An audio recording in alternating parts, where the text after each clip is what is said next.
출애굽기 8장 16절에서 32절까지 저와 여러분들이 한 절씩 교독합니다. 16절입니다. 여호와께서 모세에게 이르시되 아론에게 명령하기를 네 지팡이를 들어 땅에 티끌을 치라 하라. 그것이 애굽 온 땅에서 이가 되리라. 그들이 그대로 행할세 아론이 지팡이를 잡고 손을 들어 땅에 티끌을 치매 애굽 온 땅에 티끌이 다 이가 되어 사람과 가축에게 오르니 요술사들도 자기 요술로 그같이 행하여 이를 생기게 하려 하였으나 못하였고 이가 사람과 가축에게 생긴지라. 요술사가 바로에게 말하되 이는 하나님의 명령이니라 하였으나 바로의 마음이 연약하게 되어 그들의 말을 듣지 아니하였으니 여호와의 말씀과 같더라. 여호와께서 모세에게 이르시되 아침에 일찍이 일어나 바로 앞에 서라. 그가 물 있는 곳으로 나오리니 그에게 이르기를 여호와께서 이와 같이 말씀하시기를 내 백성을 보내라. 그러면 그들이 나를 섬길 것이니라.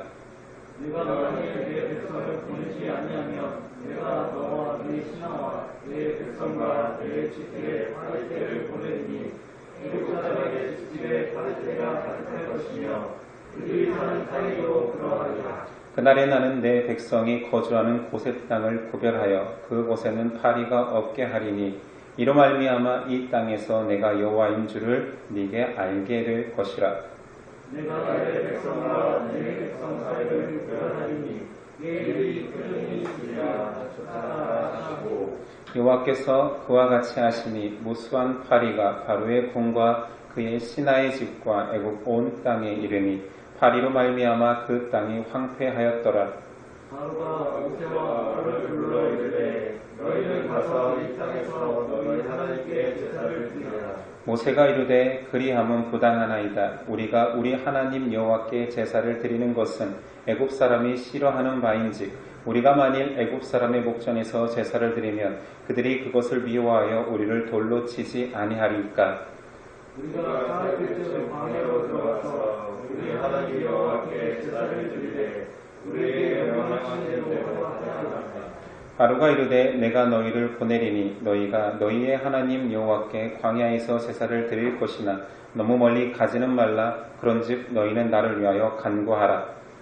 모세가 이르되 내가 마음을 떠나서 여호와께 간구하리니 내일이면 바리새가 바로와 바로의 신하와 바로의 백성을 떠나려니와 바로는 이 백성을 보내어 여호와께 제사를 드리는 일에 다시 거짓을 하지 마소서 하고 모세가 바로를 떠나 나와서 여호와께 간구하니 여호와께서 모세를 알려고 하시니 그 바리새가 바로와 그의 신하와 그의 백성에게서 떠나니 하나도 남지 아니하였더라. 함께 읽습니다.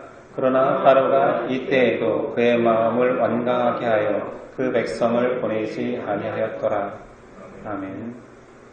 오늘 말씀의 제목은 믿음의 회색지대는 없다. 오늘 말씀은 이스라엘 해방을 막는 애굽에 떨어진 10가지 재앙 중에서 세 번째, 네 번째 재앙의 내용입니다. 10가지 재앙 다 기억하시죠? 피개, 이파, 악독, 우매, 흑장으로 외웠던 세 번째 재앙은 이재앙이며 네 번째 재앙은 파리재앙입니다. 이 세 번째 이 재앙의 특징을 한번 알아보죠. 이는 히브리어 킨림입니다. 정확히 현대어로 이인지 빈대인지 정확하지 않습니다. 70인 역본에는 그걸 모기로 번역했습니다. 애굽의 재앙이 애굽의 형벌일 뿐만 아니라 애굽이 의지하는 우상에 대한 심판임을 계속 언급했습니다. 이 세 번째 재앙 이 혹은 빈대, 모기는 이 작은 미물을 애굽 사람들이 우상으로 섬기지는 않았습니다.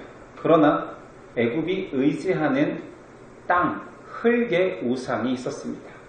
16절 여호와께서 모세에게 이르시되 아론에게 명령하기를 네 지팡이를 들어 땅에 티끌을 치라 하라. 그것이 애굽 온 땅에서 이가 되리라. 애굽이 섬기는 땅의 신, 흙의 신 셉신이 있었습니다.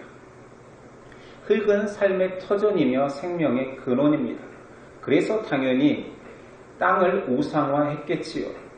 하지만 그들이 의지하고 사람들이 신뢰하고 우상화시킨 그 흙이 모두 다 이가 되어 재앙을 일으킵니다.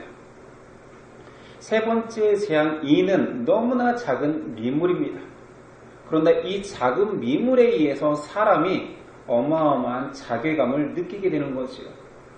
해결할 수 없는 이 미물 때문에 고통스러워하는 것입니다. 심지어 전쟁터에서 생명이 경각에 달린 그 전쟁터 총알이 오고 가는 참호 속에서도 총알이 멈추면 군사들이 이와 빈대 벼룩을 잡는다 할 정도로 너무 고통스러운 거죠. 생명이 오고 가는 그 순간에도 이의 그 고통들, 벼룩의 고통들이 그렇게 심했다 합니다. 밤새 벼룩이나 빈대에 시달린 군사들이 온전한 전투력을 발휘하는 것은 불가하겠지요.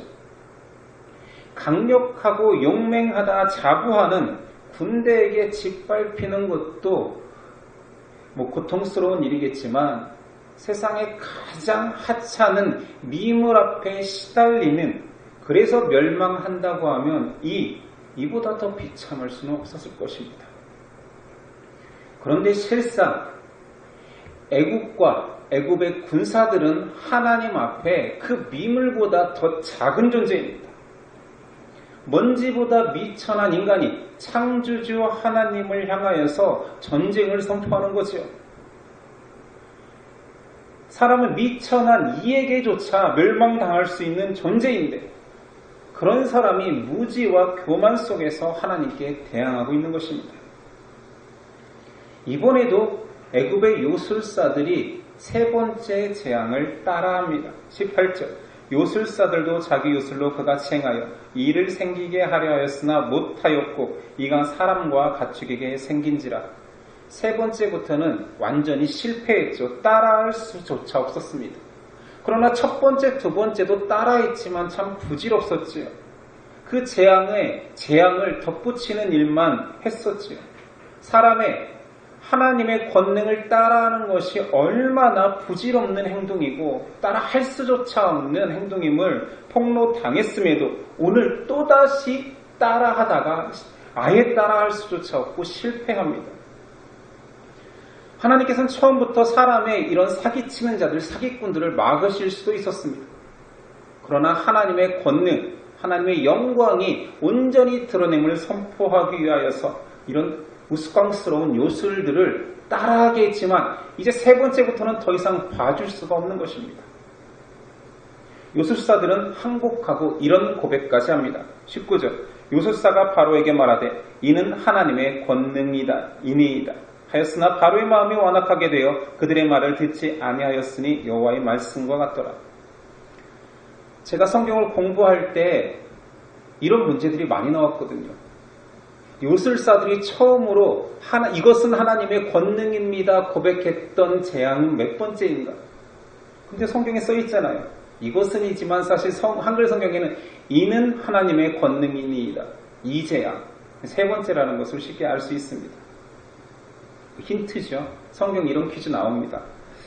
그런데 잘 보면 요술사들이 신앙을 고백한 것 같거든요. 하나님을 인정한 것 같거든요. 이것을 믿음으로 받아들여야 됩니까? 신약에는 이 요술사들을 직접 언급하며 이름까지 기록하고 있습니다. 디모데후서 3장 8절이야. 얀네와 얌브레가 모세를 대적한 것 같이 그들도 진리를 대적하니 이 사람들은 그 마음이 부패한 자요 믿음에 관하여는 버림받은 자들이라. 그러나 그들이 더 나아가지 못할 것은 저 두 사람이 된 것 같이 그들의 어리석음이 드러날 것입니다. 바로의 요술사 이름을 얀네와 얌브레라고 기록하고 있습니다. 얀네는 유혹하는 자고 얌브레는 반란을 일으키는 자라는 뜻입니다.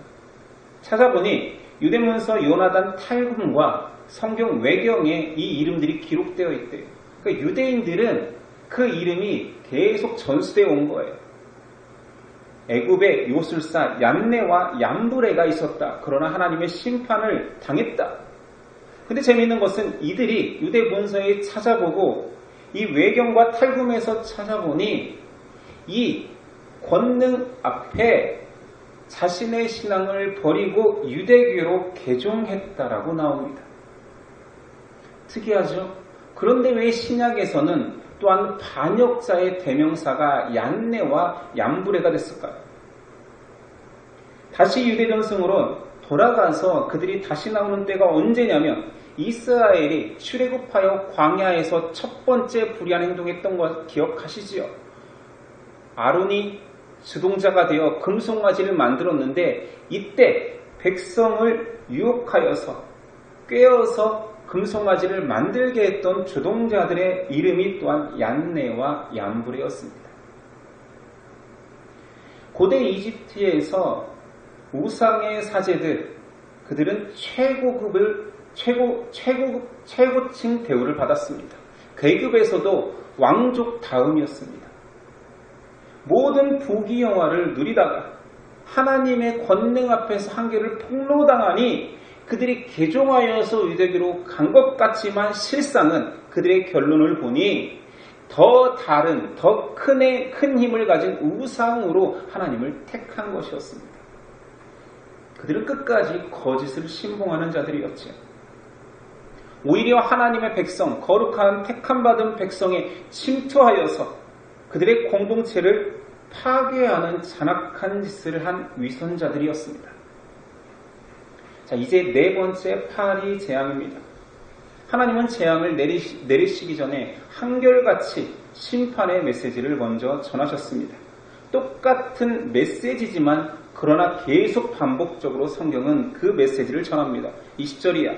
여호와께서 이와 같이 말씀하시기를 내 백성을 보내라. 그러면 그들이 나를 섬길 것이니라.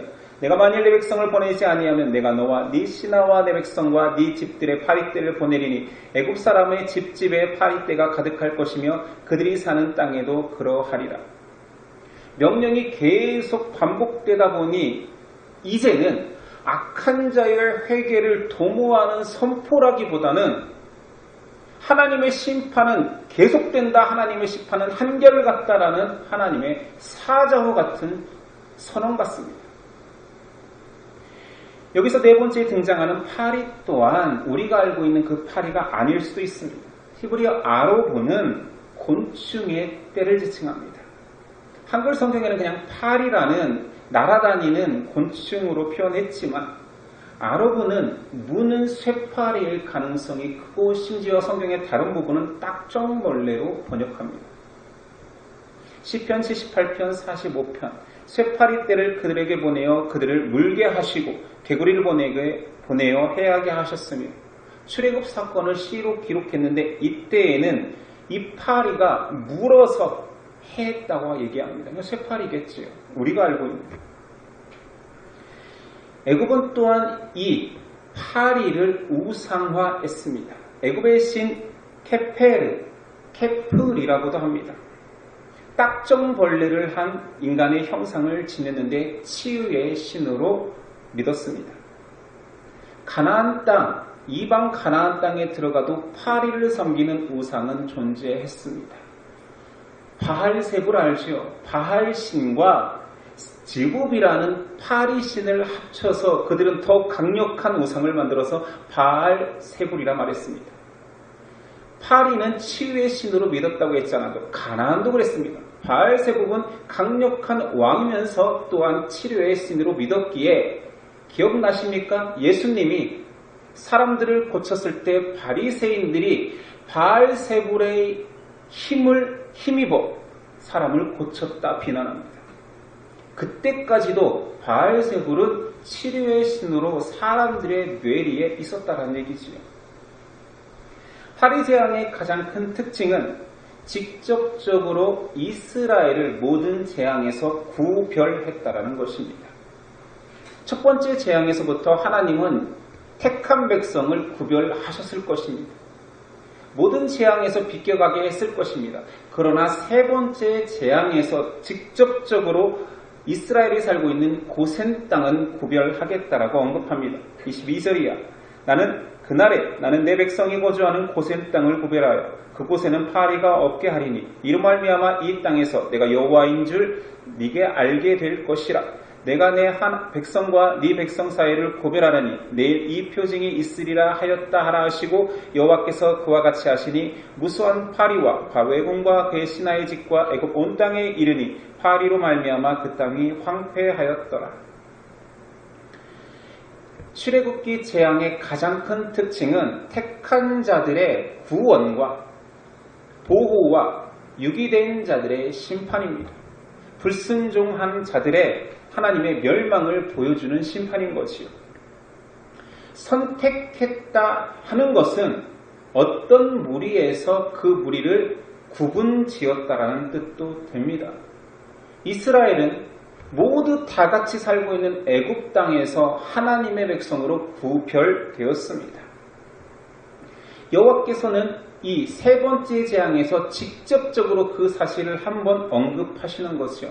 내가 내 백성의 땅만큼은 모든 재앙에서 구별하겠다. 분리시키겠다. 어떠한 재앙이 있어도 내 백성만큼은 구별하여서 보호하고 내가 그들을 안전하게 지키겠다라는 의지를 드러냅니다. 하나님의 심판은 영원한 사망이지만 다른 한편에서 보면 영원한 생명입니다. 구별된 자들, 선택된 자들은 사망 속에서 건져지니 생명을 맛보는 것입니다. 그걸로 인하여서 하나님이 전하고 싶은 것은 그 백성에게 내가 여호와인 줄 네가 알게 될 것이라 말씀하시는 것이요. 모든 사람이 심판 속에서 멸망만을 보는 것이 아니라 심판 속에서 구별된 자의 구원이 증거되는 것입니다. 그리고 이 둘 사이에는 하나님의 재앙이라는 완벽한 벽으로 인하여서 구별됩니다. 결코 넘어갈 수가 없습니다. 하나님의 재앙을 하나님이 막은 것을 사망에서 생명으로도 생명에서 사망으로도 넘어갈 수가 없습니다. 이 재앙 앞에 중간지대는 없습니다. 타협도 불가능합니다. 그런데 바로는 이 상황에서도 타협하고 협상하려 합니다. 불의한 자들은 끝까지 택한 자와 유기된 자의 벽을 없애버리고 중간지대를 만들려 합니다. 25절 바로가 모세와 아론을 불러 이르되 너희는 가서 이 땅에서 너희 하나님께 제사를 드리라. 그게 타협 아닙니다. 나가지 말고 이 땅 애굽에서 제사를 드려라. 가능합니까? 상식적으로도 불가합니다. 애굽 땅에서 예배는 상황적으로 불가능하죠. 예를 들어서 일제치하에 포로로 잡혀온 백성이 일본 본토에서 황제를 일왕을 섬기는 일본 본토 안에서 우리들의 예배를 드리겠다 하면 어느 지배하는 국가 국민들이 허락하겠습니까? 또한 애굽에는 소를 섬기는 우상이 있었습니다. 그리고 소 중에서 흰 소를 만약에 죽이면 목숨을 바쳐야 됩니다. 그런데 애굽 이스라엘 백성들이 섬기는 하나님의 제사에는 소를 제물로 삼습니다. 과연 제사와 예배가 가능하겠습니까? 통제된 상황에서 예배를 허락했다고 해도 지배하고 있는 애굽 사람들의 분노와 저주와 심지어 테러도 수없이 당할 것입니다. 결정적으로 하나님의 거룩한 이름이 그들에 의해서 조롱당하고 더럽혀질 가능성이 너무 크죠. 그래서 26절 모세가 말합니다. 모세가 이르되 그리함은 부당하니이다. 우리가 우리 하나님 여호와께 제사를 드리는 것은 애굽 사람이 싫어하는 바인즉 우리가 만일 애굽 사람의 목전에서 제사를 드리면 그들이 그것을 미워하여 우리를 돌로 치지 아니하리이까. 너무 당연한 상황인 거죠. 바로는 이 땅에서 제사를 드려라. 아니 제사라는 게 마음이 중요하지 왜 여기서는 안 된다는 말이냐. 거룩한 것과 속된 것을 바로가 무너뜨리려고 합니다. 거룩한 구별을 싫어합니다. 바로가 노리는 것은 요즘 말로 표현하면 물타기죠. 옳고 그른 것, 흙과 백을 섞어버리고 싶은 것입니다. 하나님은 처음부터 애굽을 떠나 내 백성이 나를 예배할 것이라 말했지만 그 말씀을 왜곡하고 싶어합니다. 반만 허용합니다. 예배를 드리되 여기서 드려라. 이것이 속임수입니다. 속이는 자들은 빛과 어두움이 공존할 수 있을 거라고 믿습니다. 그러나 성경은 항상 좌하거나 우하여라. 알곡과 쭉정이는 갈린다. 세상과 하나님의 것은 타협할 수 없다. 믿음의 회색지대는 없다 말합니다. 하나님은 애굽의 재앙에서 하나님의 백성들을 철저히 분리시켰다라는 것은 그것들과 세속적인 것들과 완전히 분리되어서 내 것을 삼고 분리된 상황에서 나에게 예배 드리라라는 선언이었습니다. 참되신 하나님은 자신이 거룩하고 참되기에 속된 것들 속에서 조금 더 나은 것을 원하는 것이 아니라 온전한 구분, 온전한 거룩을 원하시기에 더럽혀지는 것을 용납하지 않으십니다. 27절 우리가 사흘길쯤 광야로 들어가서 우리 하나님 여호와께 제사를 드리되 우리에게 명령하시는 대로 하려 하나이다. 단호하게 거절합니다. 우리는 벗어나되 애굽의 근방도 아니요 사흘길 정도는 떨어져야 합니다라고 이야기하지요.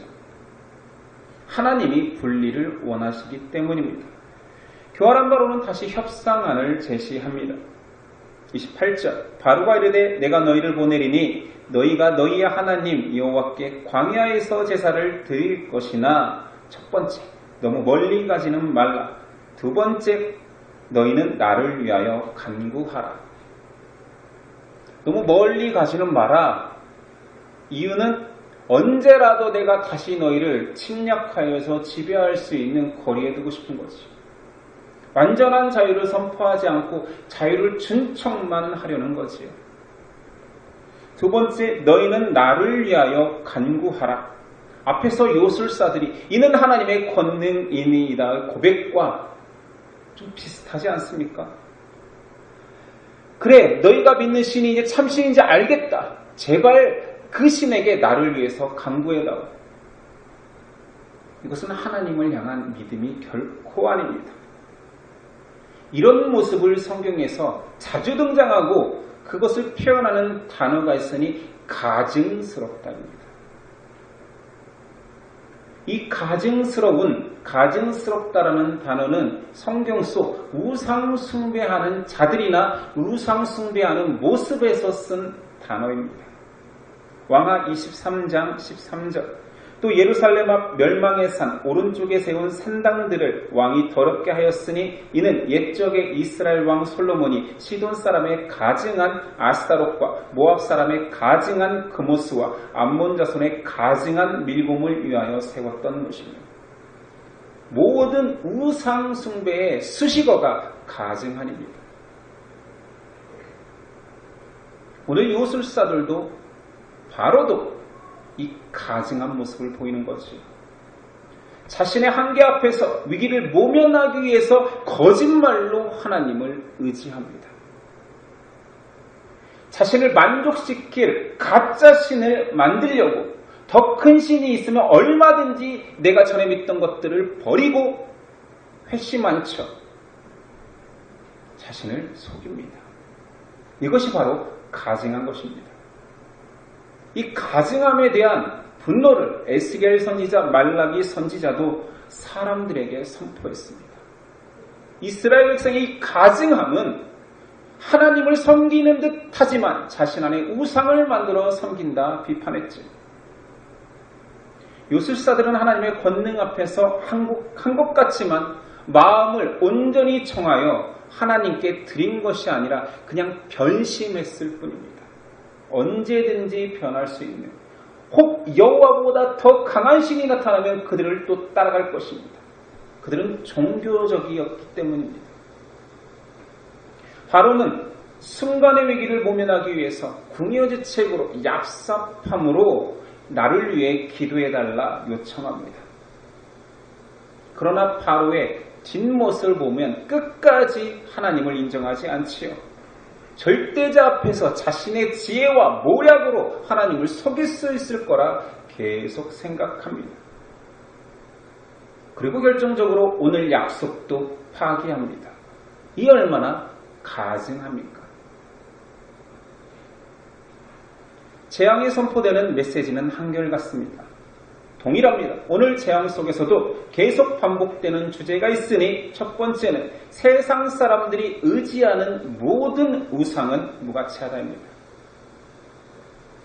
계속 사람들이 의시하는, 우상시하는 모든 것들이 하나하나 파헤쳐지고 무너질 것입니다. 사람에게 땅과 흙이라는 원시적부터 절대적 가치를 지녔고 신으로까지 신격하여서 대지의 신, 대지의 여신을 만들어 믿었던 사람들 속에 그 땅을 이루고 있는 흙을 통하여서 재앙이 되게 합니다. 병이 들어 병만 고쳐주면 믿음이 발현하고 믿겠습니다. 절대자가 살아계십니다. 고백하였던 그들 질병을 고쳐주기만 하면 우상시하고 파리조차도 질병을 고쳐주는 신으로 섬기는 사람들 속에서 하나님은 재앙을 내리셔서 심판을 내리셔서 그 모든 것들이 무가치함을 선언해버렸습니다. 우상심판으로 말미암아 이로 말미암아 내가 여호와인 줄 세상이 알게 하겠다 계속 선언합니다. 가증스러운 사람들은 더 큰 우상을 찾아 절대자가 존재함에도 절대자의 권능을 비슷하게 따라하기만 하면 신으로 신격화시켜 믿어버립니다. 신앙조차도 내 구미에 맞춰서 신의 모습도 얼마든지 변형시켜서 믿는 것이 사람의 가증함입니다. 예수님은 말씀하셨죠. 세상 것과 세상 재물과 나를 겸하여 섬길 수 없다. 근데 바로는 섞어버립니다. 겸할 수 있다. 진리를 왜곡합니다. 나가지 않고 여기서 예배드릴 수 있다. 나를 만족시킬 우상이라면 요술사들은 기꺼이 내가 믿던 지조를 다 버리고 다른 신을 택할 수도 있습니다. 그리고 그것을 신앙이라고 받아들여지고 함께했던 이스라엘은 그들로 인하여서 하나님을 배반하고 가장 큰 반역을 저지르게 됩니다. 이 얼마나 사람의 가증스러움입니까? 고난과 절망 앞에 나의 잘못을 깨닫고 뉘우치고 무언가를 찾아 절대자를 의지하는 마음 귀한 것 같지만 그 속에도 가증함이 들어있습니다. 고쳐주기만 하면 얼마든지 어떤 신이라도 어떤 우상이라도 된다는 믿음이 있는 거지.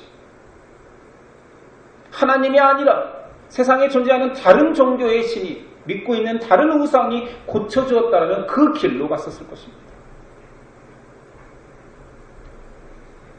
한계 속에서 계속 절대자를 찾는 듯 하지만 절대자와 타협하고 협상하여 회색지대를 만들어갑니다.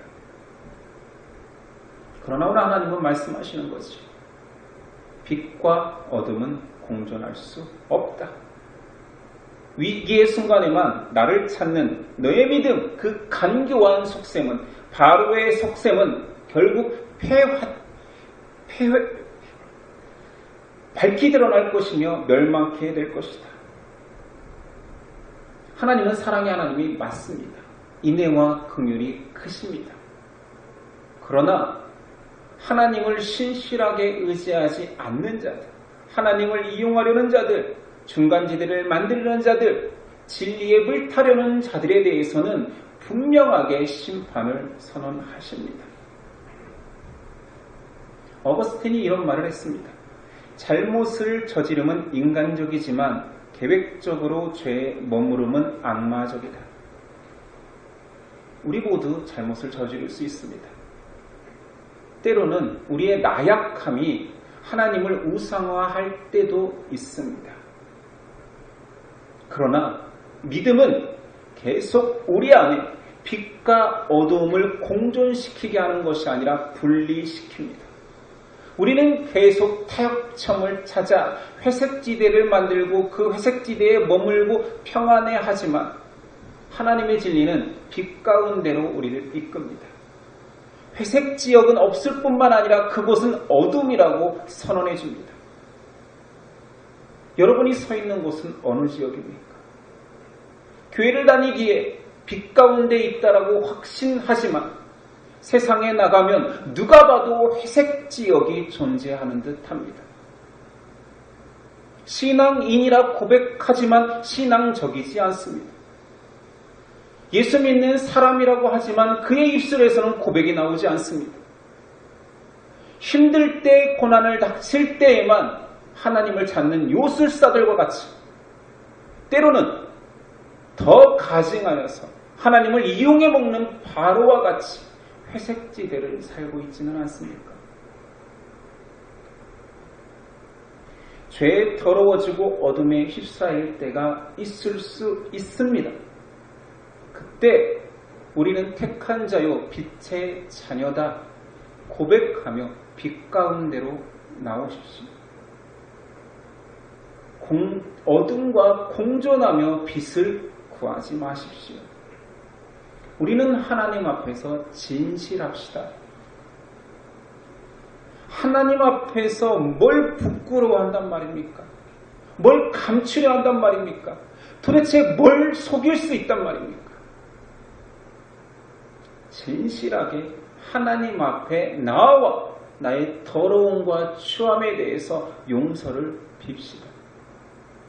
하나님께 나아올 수 있는 자가 축복된 자, 선택받은 자입니다. 이것이 은혜입니다.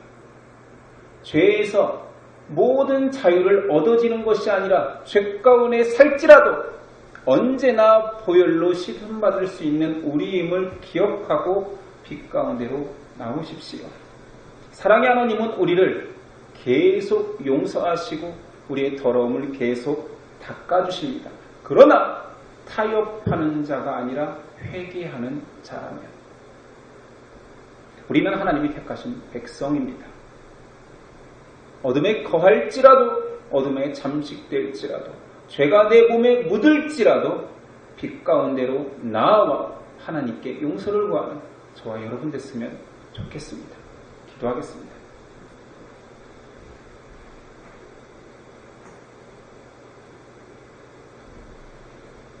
주님, 세상에 정말 많은 사람들이 신앙합니다. 과연 그들이 믿고 있는 대상이 누구입니까? 땅은 아닙니까? 치료의 신은 아닙니까? 만군의 하나님이 존재하신데 왜 그렇게 가증한 우상 앞에 넘어집니까? 또한 우리 신앙인을 자청하며 그리스도의 보혈로 거듭난 우리가 우상시하고 있는 것은 없습니까?